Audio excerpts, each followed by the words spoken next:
సివాటి big 7 లో last topic చూస్తున్నాం. మొగలంటే అసలు లెక్కే లేదు, పిల్లలంటే ప్రేమ కూడా లేదు, వివాహ బంధానికి విలువే లేదు, అక్రమ సంబంధాలకు కొదవలేదు. వినడానికి దరిద్రంగా ఉంది కదూ. ఈ రోజులో ఈ తరహా దారుణాలకి తక్కువేమీ లేవు. అసలు ఈ ఆడవాళ్లకు ఏమైంది? ఏదో ఒక చోట మొగుళ్లను లేపేస్తున్న వార్తలు రోజుకొకటి అసలు ఎందుకు బయటకు వస్తున్నాయి? కొందరైతే ప్రియుడి కోసం పిల్లల్ని కూడా నిర్దాక్షిణ్యంగా వదిలేసి వెళ్ళిపోతున్నారు. తమ సుఖాల కోసం కుటుంబం ఏమైపోయినా పర్వాలేదని బరి తెగిస్తున్నారు. భర్తలే అడ్డుగా ఉంటున్నారని బలి తీసుకుంటున్నారు. ఈ పరిస్థితులకు అసలు కారణాలేంటి?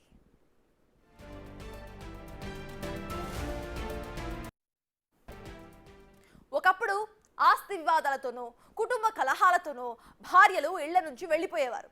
మొగుళ్ళు కొడుతున్నారనో తిడుతున్నారనో వేధింపులు శృతిమించాయనో ఇలా ఏదో కారణంతో మహిళలు ఇబ్బందులు పడేవారు. విడాకులతో మాత్రమే విముక్తి అని కోర్టులను ఆశ్రయించేవారు కూడా. కానీ ఇప్పుడు నడుస్తున్న సినిమానే వేరు, ట్రెండ్ మారింది, కనిపిస్తున్న సీన్లు కూడా వేరు. నల్గొండ బస్టాండ్ లో జరిగిన ఓ సంఘటన అందరికీ కూడా దిమ్మ తిరిగేలా కనిపిస్తోంది.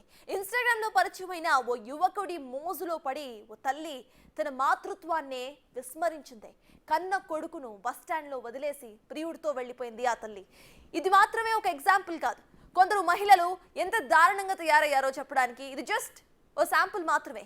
అభం శుభం తెలియని పసివాళ్ళని ప్రియుడి కోసం బస్టాండ్ లో వదిలేసి అమ్మతనానికే మచ్చ తెచ్చింది ఆ మహిళ. బస్టాండ్ లోని ఓ ప్రదేశంలో కొడుకుని కూర్చోబెట్టిన ఆ మహిళ ఇప్పుడే వస్తానని చెప్పి ప్రియుడితో వెళ్ళిపోయింది. అమ్మ రాకపోయేసరికి బాలుడిలో భయం మొదలైంది. ఏడుస్తూ అటు ఇటు తిరుగుతూ ఉండగా ప్రయాణికులు బాలుడిని ఓదార్చి పోలీసులకు సమర్పించారు.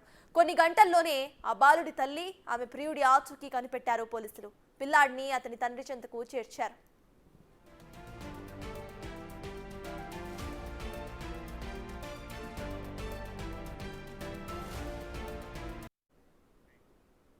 హైదరాబాద్ కుతుబుల్లాపూర్ పరిధిలోని ఇలాంటి దారుణమే జరిగింది. భర్త రామ్ దాస్ ని చంపేందుకు 4 యువకులకు భార్య సుపారీ ఇచ్చిందనే ఫిర్యాదులు ఇప్పుడు కలకలం రేపాయి. ప్లాన్ ప్రకారమే బౌరంపేటలో భర్తకు మద్యం తాగించి అక్కడే బియర్ సీసాలతో దాడి చేయించినట్లుగా చెప్తున్నారు. అయితే అపస్మారక స్థితిలో పడున్న రామ్ దాస్ చనిపోయాడు అనుకుని ఆ యువకులు అక్కడి నుంచి జారుకున్నారు. అర్ధరాత్రి తీవ్ర గాయాలతో తన తమ్ముడి ఇంటికి చేరుకుని అసలు విషయాన్ని చెప్పాడు బాధితుడు రామ్ దాస్. దాంతో పోలీసులను ఆశ్రయించారు.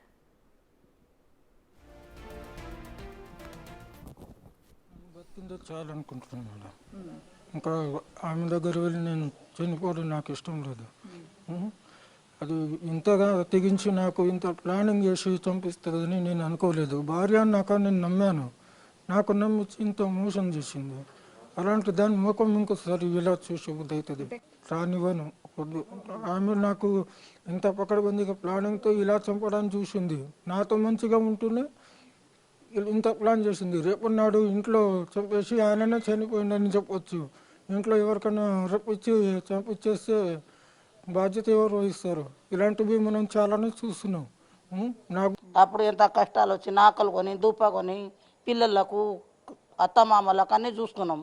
ఇప్పుడు అట్లా లేదు, అత్తమామలకు కూడా చూస్తలేరు, ఏమొచ్చిందో కూడా పట్టిస్తలేరు. ఆల్మొకడు మీరన్నా మంచి మీ పిల్లలు మీరు మంచిగా ఉండేరని కూడా చెప్తాం.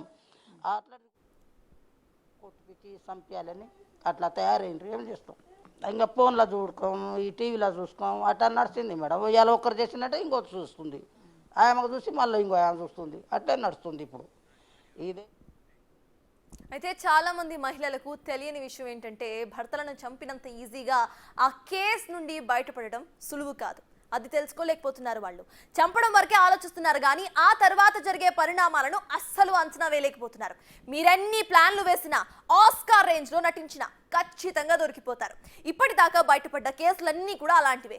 ఎక్కడికి వెళ్ళినా మిమ్మల్ని ఏదో ఒక సీసీ కెమెరా ఖచ్చితంగా గమనిస్తూనే ఉంటుంది. మీరెంత పకడ్బందీగా ప్లాన్ చేసినా చిన్న పొరపాటు మిమ్మల్ని పట్టించేస్తుంది. అంతగా మీకు నచ్చకపోతే చక్కగా విడాకులు తీసుకోండి. అంతేగాని ఇలా భర్తలను లేపుకుంటూ వెళ్ళిపోతే ఏమొస్తోంది? చివరికి చేతికి చిప్పకూడు తప్ప.